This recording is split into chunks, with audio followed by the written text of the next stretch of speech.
Terima kasih masih bersama YPB Movie. Jadi kisah kita berlanjut dengan kekuatan gila Lucifer yang berhasil mengalahkan Broly. Broly yang berjuang hingga titik darah penghabisan hingga membuat seluruh pakaian Lucifer hancur, tidak lebih dari pembatas yang digunakan untuk menyembunyikan kekuatan aslinya. Tapi sekarang sepenuhnya dilepaskan dalam rentang waktu hanya 3 detik, Saiyan legendaris itu telah menjadi debu sekarang. Sebagai pencipta Broly, Hera akan kehilangan akal sehatnya karena terkejut, sementara Kobel akan memberikan salah satu senyuman paling jahatnya. Dia menikmati kemenangan dari putranya. Mengetahui sekarang dia baru saja kehilangan salah satu petarungnya, Hera sangat marah dan membanting tangannya pada kursi di depannya, menciptakan retakan instan tepat di atas Poseidon. Dengan frustasi, dia menyebut Kobel sialan karena dia memasukkan petarung yang terkuat miliknya. Jika saja Hera mengeluarkan Saiyan yang lain seperti Gohan, mungkin Hera lah yang akan menang. Di saat Hera kehilangan kendali, Dewa Tua Poseidon yang biasanya tenang dan kalem akan merenung. Dia tidak begitu percaya Lucifer yang sebelumnya mereka semua tonton telah tumbuh sampai sejauh ini. Poseidon akui Lucifer hampir menjadi dewa tua sejati. Dia penasaran pelatihan macam apa yang diberikan Kobel pada Lucifer. Pertama Zeus, tapi Kobel juga masih bisa menghasilkan petarung tingkat dewa tua. Betapa tidak adil baginya. Jika Poseidon tahu hal seperti ini, Poseidon berpikir dia mungkin tidak akan pernah ikut turnamen ini, karena turnamen ini bisa dibilang sudah berakhir.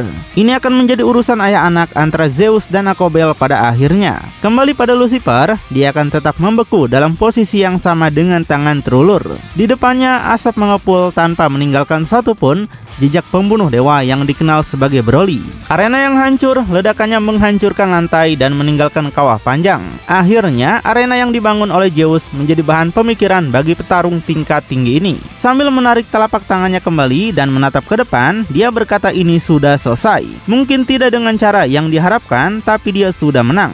Di mana tubuh Broly pergi dari sini itu bukan urusannya. Tidak ada seorang pun di sini yang akan pernah bisa menyamainya. Tidak peduli apa yang mereka lakukan, karena mata ini bisa melihat segalanya. Tiba-tiba dengan matanya yang sekarang bersinar, Lucifer akan membuat deklarasi keras seolah-olah pernyataan ini resmi dan memanggil petarung lainnya yang menonton dari balik layar. Secara resmi mengumumkan akhir ronde sekarang. Zeus kemudian akan membanting tangannya sendiri yang dikelilingi oleh guntur kuning khasnya. Lucifer yang sekarang selesai kemudian memejamkan matanya, berpikir dalam hati akan memperbaiki kesalahan yang dia buat sebelumnya. Kekalahan memalukan yang dihadapi tanpa bantuan ayahnya. Sekarang berbalik untuk berjalan keluar panggung sampai tatapan terkejut datang ke Lucifer. Tepat di depannya seperti ilusi yang dipanggil oleh kata-katanya sendiri, Vegito akan datang menemuinya. Berdiri berhadap-hadapan sekarang dalam pemandangan yang tidak terlihat sejak musim kedua, Lucifer dan Vegito, rival yang ditakdirkan, akhirnya bertemu lagi. Dari sorot mata mereka menunjukkan bahwa tidak peduli berapa lama waktu telah berlalu, perasaan benci tetap sama dan tumbuh lebih kuat. Di sebelah kanan, Vegito yang seluruh hidupnya hancur dan terjerumus ke dalam kegelapan yang dalam. Di sebelah kiri, mantan Angel yang telah berperan dalam memperkuat kejatuhan itu hanya untuk akhirnya kembali dan dihancurkan oleh Saiyan yang sama yang telah dia kendalikan sampai akhir untuk membawanya ke sana sejak awal. Vegito menegaskan bahwa hari itu Lucifer seharusnya mati. Vegito tidak pernah berpikir Lucifer bisa menunjukkan wajahnya di sini lagi, berlaga tinggi dan perkasa. Bagi Vegito, Lucifer hanyalah makhluk mati yang berjalan. Jadi, nikmatilah selagi ini berlangsung. Begitu mereka akan melawan satu sama lain, Vegito berjanji akan mengambil semua yang dia miliki. Lucifer akan kembali terperangkap di dalam tubuhnya, tepat di tempat Lucifer seharusnya berada. Lucifer menanyakan balik di mana tempat Vegito berada sebagai seorang panah yang sekarang berdiri di antara para dewa tua. Seseorang yang telah menodai dewa dan menggunakan kekuatan mereka sebagai miliknya sendiri.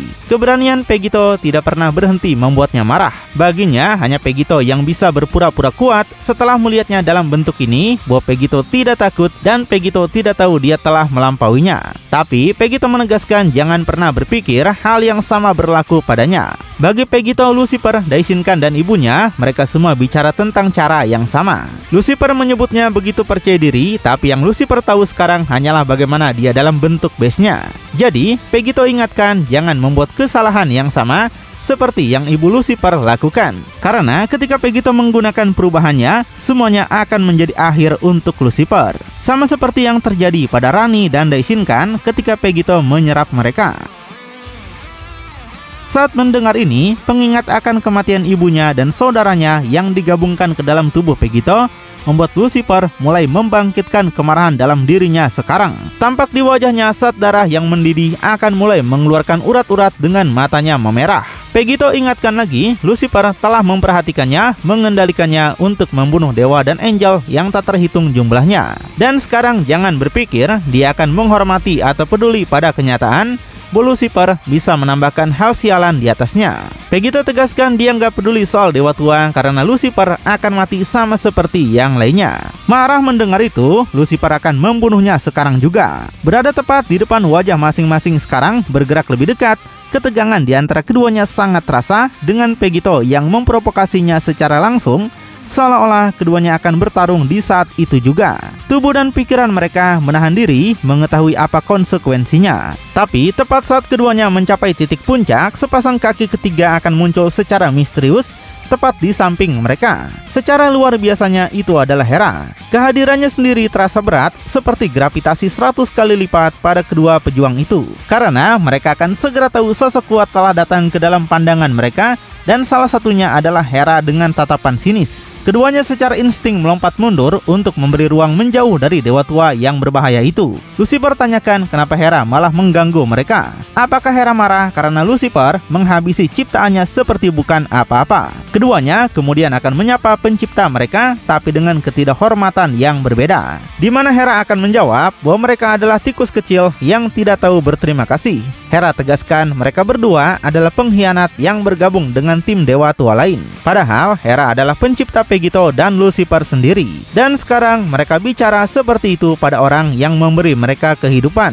Hanya dengan jentikan jarinya saja, baginya sudah cukup untuk menyingkirkan mereka. Jadi sekarang mengapa dia harus repot-repot membiarkan petarungnya yang melakukannya sebagai gantinya? Lucifer ingatkan dia baru saja menghabisi salah satu petarung Hera, seolah Broly terbuat dari kertas. Jadi bagaimana mungkin Hera percaya bahkan untuk sesaat bahwa salah satu dari Saiyan ini bisa melakukan hal yang berbeda padanya? Yang terbaik darinya adalah dia sampai batas tertentu. Tapi Hera menegaskan Lucifer tidak tahu apa-apa tentang apa yang bisa dilakukan petarungnya nanti. Lucifer bahkan tidak mengantisipasi bahwa Broly memiliki mata Arc Saiyan itu. Dan percayalah, Broly bukan satu-satunya yang akan mengejutkan Lucifer nanti. Karena bukan petarungnya yang sudah keluar yang akan menyingkirkan Lucifer dan Pegito. Ada orang lain, yaitu seseorang yang belum Hera keluarkan. Hera berjanji petarung andalannya pasti bisa mengalahkan Pegito dan Lucifer. Seketika dengan punggung tegak, baik Lucifer maupun Pegito akan hampir kehilangan kata-kata. Mereka penasaran siapa petarung Hera yang misterius ini dan bagaimana dia bisa menjadi penangkis bagi Lucifer dan Pegito.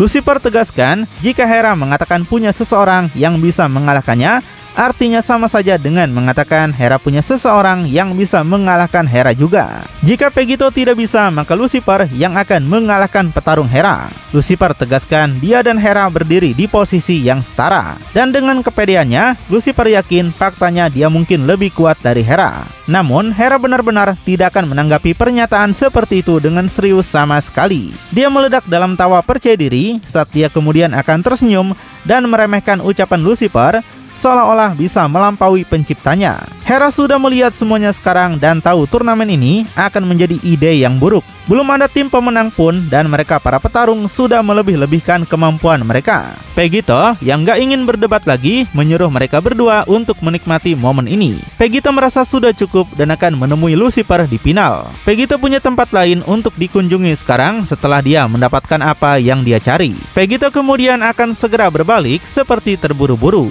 Tapi tepat saat dia akan pergi, Lucifer menyuruhnya untuk berhenti. Pegito penasaran apa yang sebenarnya Lucifer inginkan. Dia sudah bilang mereka akan bertarung di final, jadi tetaplah hidup. Namun, Lucifer menegaskan jangan berpikir bahwa mereka tidak tahu apa yang sudah Pegito lakukan sebelumnya.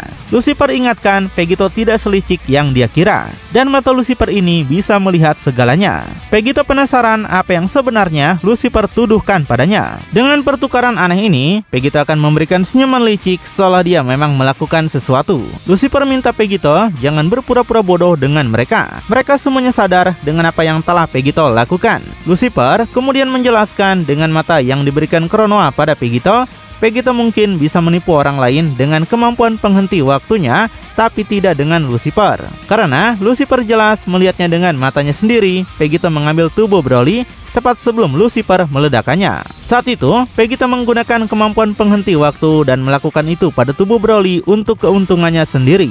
Lucifer menyebut Pegito menjijikan karena yang Pegito tahu hanyalah mencuri kekuatan. Yang membuat Lucifer penasaran, Pegito cuma punya waktu untuk mengambil tubuhnya, tapi apa gunanya Broly jika tanpa matanya? Karena Lucifer melenyapkan matanya lebih dulu. Dan Lucifer yakin Pegito sepertinya tidak punya banyak waktu saat menggunakan teknik itu. Di sini, Pegito merasa terhormat Lucifer bisa membongkar kemampuan penghenti waktunya. Hingga secara luar biasanya, arc Saiyan kedua akan muncul. Dan tentu saja itu adalah Pegito. Kekuatan Broly sekarang telah menjadi milik Pegito juga, termasuk matanya. Entah bagaimana, ini akan menjadi berita besar bagi Hera yang tidak mendeteksi ini adalah apa yang dilakukan Pegito sampai sekarang. Sementara Akobel hanya akan melihat dengan tidak setuju tapi tidak terlalu terganggu. Tapi Lucifer marah dan tidak akan membiarkan Pegito mencuri mangsanya lagi. Padahal sebelumnya dia merasa sudah menghancurkan mata arc Saiyan Broly, tapi ternyata terbukti salah. Kemarahannya menyebabkan petir kuning menyambar di arena lagi, sepertinya disebabkan oleh Zeus. Zeus merasa dia sudah cukup melihat pemborosan waktu dan tiba-tiba berteriak meminta mereka untuk segera pergi. Dan seperti tikus-tikus yang lari, ketiga sosok itu kemudian akan segera menghilang sebagai tanggapan. Akhirnya sampai kembali di tribun, mereka menonton apa yang akan terjadi selanjutnya dalam turnamen. Pegito kembali dengan Kronoa, Lucifer dengan Akobel, dan Dewa Tua Hera kembali sendirian masih merenung setelah kekalahannya. Zeus akui itu adalah ronde yang menghibur. Ini adalah jenis tontonan yang mereka semua harapkan dari turnamen ini. 1 lawan 1 sepertinya menjadi pilihan kondisi yang sangat baik. Untuk itu, ronde ke-6 akan mengikuti format yang sama, yaitu pertarungan sampai mati. Dan kontestan yang dipilih adalah Dewa Tua Zeus melawan seseorang yang belum diketahui. Zeus menghentikan ucapannya sendiri dan sebuah tawa akan keluar dari mulut Dewa Tua Zeus. Karena rupanya Zeus ingin melawan tim dari Dewa Tua Kronoa. Untuk pertama kalinya, Kronoa akan kehilangan senyuman percaya dirinya karena akhirnya berhadapan dengan tantangan sejati yang terkuat dari semua Dewa Tua. Tetesan keringat jatuh di wajahnya karena akan jelas dia akan gugup. Tapi pada titik ini Pegito akan menaruh tangannya di bahunya, meyakinkannya dalam beberapa cara. Menoleh padanya, Kronoa menjadi sedikit ragu karena Pegito adalah petarung andalannya. Yang Kronoa inginkan adalah agar Pegito menyerap lebih banyak petarung untuk memastikan kemenangan mereka. Mereka masih punya 4 petarung dan masih punya Goro jika harus kalah. Jika dia kehilangan Pegito, maka semua rencananya berakhir.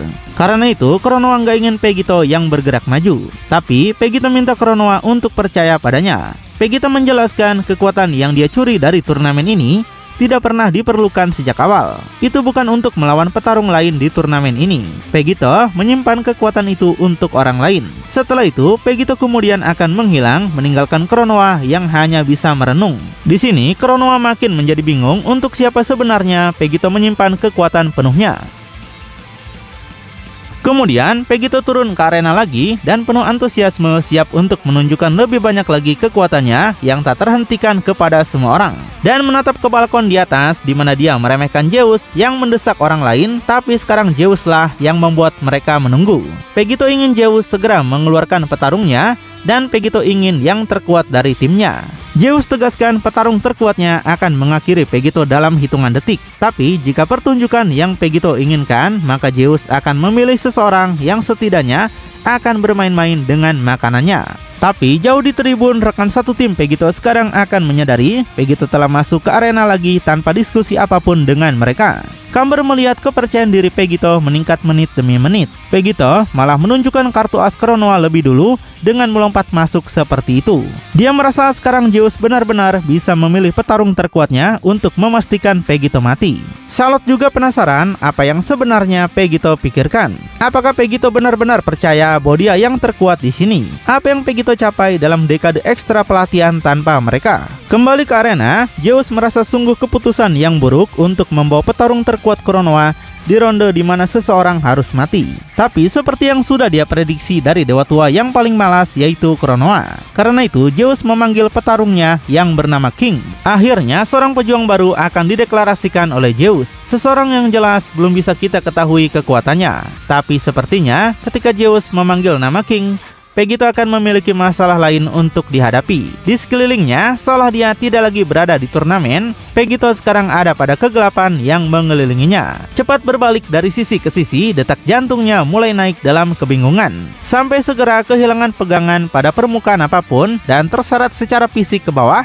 Pegito akan mulai jatuh melalui apa yang tampak seperti kegelapan tanpa batas. Tapi segera kegelapan total itu akan berakhir dan Pegito akan mendapati dirinya jatuh dengan cipratan besar di laut di dalam gua yang remang-remang. Untuk sesaat, Pegito akan menginjak air, mengamati sekelilingnya, dan menyadari dia sendirian. Sampai tiba-tiba dia menyelam ke dalam air dengan sengaja mencapai dasar sambil menahan napas. Sebelum sekali lagi melihat sekeliling tapi gagal, karena tidak ada apa-apa di sini juga. Lalu berenang kembali ke atas dan kemudian mendarat dengan lembut di permukaannya menggunakan cakranya sendiri untuk berpijak di atas air.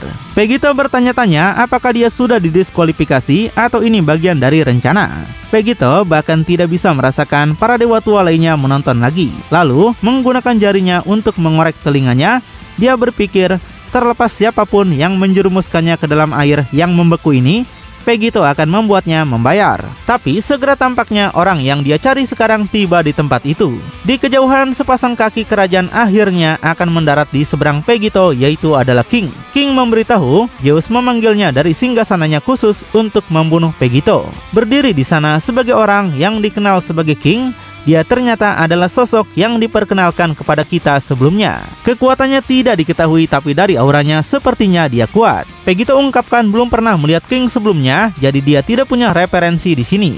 Pegito yang sudah dalam posisi bertarung tidak akan mundur sedikit pun.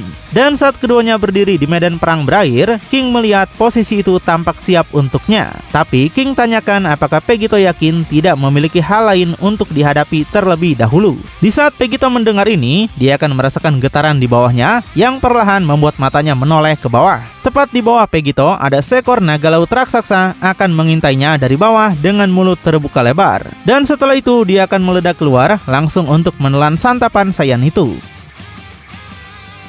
Pegito segera melompat langsung menghindar dan hanya akan menganggap hal itu sebagai hal yang sepele sekarang. Dia tersenyum saat makhluk itu mulai menggerakkan tubuhnya kembali untuk menangkapnya. Pegito meremehkan dia pasti bisa lolos dari naga ini, bahkan saat dia masih berlatih dengan Master Roshi. Sekarang terbang berputar-putar di sekeliling makhluk itu, Pegito akan terus mengejek situasi tersebut. Melompat lagi dan naga itu akan jatuh menabrak laut. Tapi ketika dia bangkit sekali lagi, Pegito merasa ingin menyudahi permainan ini. Dengan satu sayatan lurus ke atas, makhluk laut itu akan terbelah lurus menjadi dua. Tubuh berdagingnya yang besar memperlihatkan bagian dalamnya. Dengan potongan yang begitu tajam dan presisi, tidak ada darah yang keluar pada awalnya. Hanya setelah jeda seperti air mancur, semuanya akan menyembur keluar. Tapi dari belakang, King akan menggunakan serangan ini untuk melakukan langkah yang tidak terduga. Berpikir cepat, Pegito akan berbalik dan mengadukan sikunya dengan pukulan King untuk dampak yang dahsyat. Berbalik dengan perasaan kesal, Pegito menyebut King pengecut karena menyerang dari belakang. Harus dia katakan untuk seseorang yang dipanggil King, dia bertindak jauh lebih seperti pecundang. Tapi King menegaskan medan perang tidak mengenal aturan. Perang dimenangkan atas kebiadaban bukan kemanusiaan. Dan Pegito di sini akan menunjukkan kebiadaban itu. Segera mengayunkan pedang energinya, Pegito akan mencoba menyayat wajah King, tapi King akan dengan ahli dan mudah menghindar. Dan tidak hanya itu, dia segera mengayun kembali ke depan untuk melontarkan pukulan yang bergerak cepat. Semuanya tertangkap dalam pandangan Pegito. Dan tepat saat itu, Pegito akan meningkatkan segalanya, mengaktifkan serapim hijaunya. Dan disinilah Pegito kemudian tiba-tiba akan memamerkan teknik pertahanan baru yang diambil langsung dari teknik Android 17. Mengelilingi dirinya dalam penghalang pelindung hijau. Tapi pelindung energi atau bukan, pukulan keras dari King ini sudah membuat pelindung itu mulai retak seperti kaca. Dan saat retakannya semakin dalam, membuka telapak tangannya di sisi lain, 4 bentuk aneh akan terpanggil di tangan King. Seperti peluru penembak jitu, mereka akan sepenuhnya menembak tembus dan menghancurkan penghalang energi menjadi hancur. Pegito dipaksa berbelok ke belakang untuk menghindar. Setelah mengumpulkan energi di telapak tangannya, di tengah jatuhnya ke belakang, Pegito kemudian akan segera meledakannya kembali langsung ke wajah King. Menilai dari reaksi Pegito, efek yang diinginkan bukanlah yang dia mau. Tidak terpengaruh sama sekali, King akan datang langsung menembus ledakan dan mendaratkan tangan kanan yang brutal tepat di wajah Pegito. Tapi anehnya, Pegito tidak akan terpental ke belakang, sebaliknya dengan paksa menahan kepalanya di tempat. Sambil mendorong ke belakang, sebelum dengan pandangan tangan kanannya yang bebas, dia akan mulai mengencangkan tinjunya. Dengan balasan yang kejam, Pegito akan menghantamkan pukulannya langsung ke sisi tubuh King. Pejuang Dewa Tua Zeus itu untuk pertama kalinya meringis kesakitan. Sebuah tampilan dari bagian dalamnya dampaknya akan sangat brutal. Tulang rusuknya tampak retak dan akhirnya menghempaskan King tergelincir di permukaan air dan menjauh dari Pegito. King penasaran dari mana asal kekuatan itu. Sekarang dia akhirnya tahu mengapa Zeus membutuhkannya. Dan dengan garis darah sekarang turun dari mulut King, akhirnya dia akan memiliki rasa hormat pada siapa yang dia hadapi. Sementara itu, Pegito dengan kepala tertunduk akan memiliki kilat hitam yang meletus secara spontan dari tubuhnya. Dia tidak percaya Kronoa khawatir untuknya dalam melawan orang-orang seperti King. Pegito merasa King benar-benar adalah karakter buangan. Jadi saatnya Pegito menunjukkan padanya mengapa tidak ada yang perlu dikhawatirkan. Kemudian sambil mengangkat kepalanya, Pegito akan mengungkapkan susunan mata paling mengerikan yang pernah dia tunjukkan. Bukan satu tapi dua set mata Dewa Tua. Mata Archean yang dia ambil dari Broly dan di atasnya adalah mata iblis ketiganya yang sekarang menjadi mata Dewa Tua Waktu. Kekuatan macam apa yang akan dimiliki Pegito sekarang dengan kombinasi ini? Apakah Pegito bisa mengalahkan King? Makin penasaran? Tonton kelanjutannya di channel YPB Movie, channelnya anime bapak-bapak.